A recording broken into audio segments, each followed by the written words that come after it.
Assalamu alaikum wa rahmatullahi wa barakatuhu. Today we'll talk about what's going on in Modi's India. Muslim rulers of the past can't be heroes as Mughal Museum is about to be renamed in India. If you know, Mughals ruled India for 300 years. A museum showcasing their artifacts in Agra, home of the Taj Mahal, is to be renamed after a Hindu warrior. Experts have expressed alarm, saying it is yet another example of Prime Minister Narendra Modi's government trying to divide Hindus and Muslims. For 300 years from the 16th century onwards, India was ruled by the Mughal dynasty. Yet, a new museum, meant to celebrate this part of country's history, has become the subject of furious debate. The Mughal Museum, as it was originally called, is being built in Agra, home of India's famed Taj Mahal. Designed by the Berlin firm of British architect David Chipperfield, it was envisaged as a showcase of Mughal artifacts and culture, until one of the most rabble-rousing members of Prime Minister Narendra Modi's Hindu nationalist Bharatiya Janata Party got involved. Yogi Adityanath is the chief minister of Uttar Pradesh state where Agra is located, and on Monday he announced that the museum would be renamed after Shivaji, a Hindu warrior king whose links to the city are tenuous at best, according to historians. How can Mughals be our heroes? Said Adityanath while announcing the name change, adding that anything which smacks of a subservient mentality will be done away with the BJP, a reference to the belief that Mughals were foreign invaders who enslaved Hindus. Historians have reacted with dismay to the announcement. If not surprised, since the BJP came to power in 2014, it has routinely dispatched the Mughals as wild Muslim invaders and extolled the virtues of pre-Mughal Hindu civilizations instead.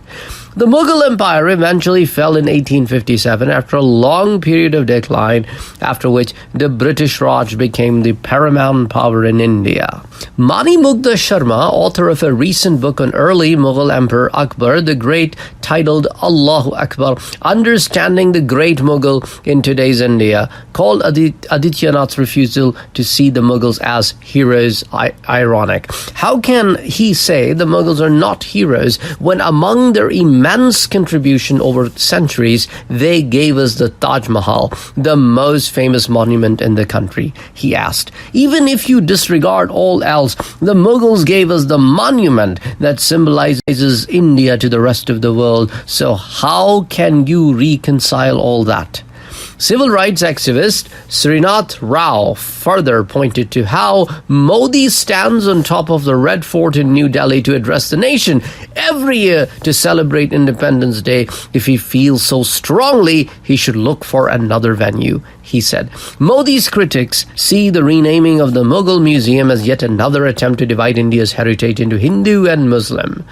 They say the BJP cannot stop playing communal politics, vilifying the country's 200 million Muslims, who account for some 14.2% of the population, and their ancestors to win Hindu votes. The party's supporters routinely take to Twitter to describe Muslims as Hindu-hating and Hindu-killing invaders. Hindu civilization, in turn, is portrayed as special and unique, while the British colonization and rule of India for almost a century fails to attract the same indignation as the Mughal conquest. Adityanath, a Hindu monk who wears saffron robes and makes no secret of being religious rather than secular leader, has replaced the names of several towns in his state with Hindu names, despite non-Hindus making up around 1/5 of Uttar Pradesh population. Soon after being made chief minister in 2017, he threatened to kill 100 Muslims if they kill even one Hindu, has argued that Hindu religious idols should be forcibly placed inside mosques, and last month said he would never accept an invitation to inaugurate a mosque because I am a Hindu. Such words have alarmed India's Muslims, if for no other reason that Adityanath heads India's most populous state, home to some 200 million people. Adityanath's aversion to the landmark, which is when normal times attract more than 7 million visitors annually and generated almost 900 million rupees, which equals $12.2 million in tourism revenue last year is such that his government published a tourism brochure in 2017 which left out all mention of it. Author Mehru Jafar, who lives in Uttar Pradesh's capital of Lucknow and has visited many of the world's top museums, said she worries about the one being built in Agra. Will it be a cut-and-paste history built at the expense of the taxpayer? Or will it be the home of intelligent and educative information about our shared past? She asked. So now comes the question to all of us. Is this the India that people thought and people want to live and want to sacrifice for? Is this the India that was promised and envisioned? Is this the India that the forefathers of the people currently living on the Indian soil has dreamt about? This divide and rule policy must be put to rest.